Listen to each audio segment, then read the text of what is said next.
We're also following critics of an election bill that say this measure could throw Georgia's November election into chaos. This measure had advanced from a Senate committee this week. 11 Alive's Doug Richards, he's following that bill today.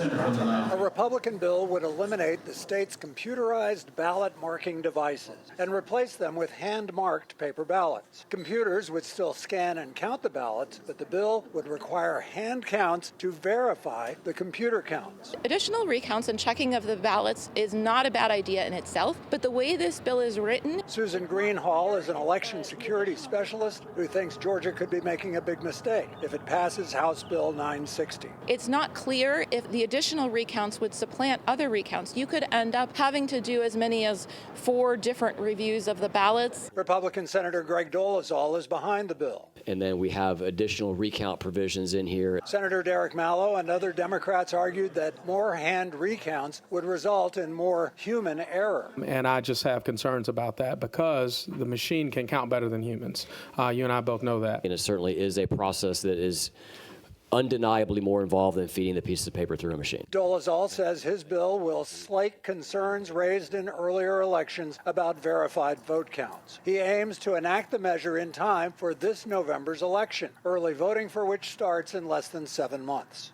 This is not workable in this time frame. I mean, how can you ignore that perspective? I don't think we're ever going to be at a point where people are going to say, you know what, this is really easy. Let's do a wholesale change to ballot on demand, and everybody's just going to say it's simple. And that was Doug Richards reporting. We know that this bill, it has 3 legislative days to try and make it through the Senate and the House.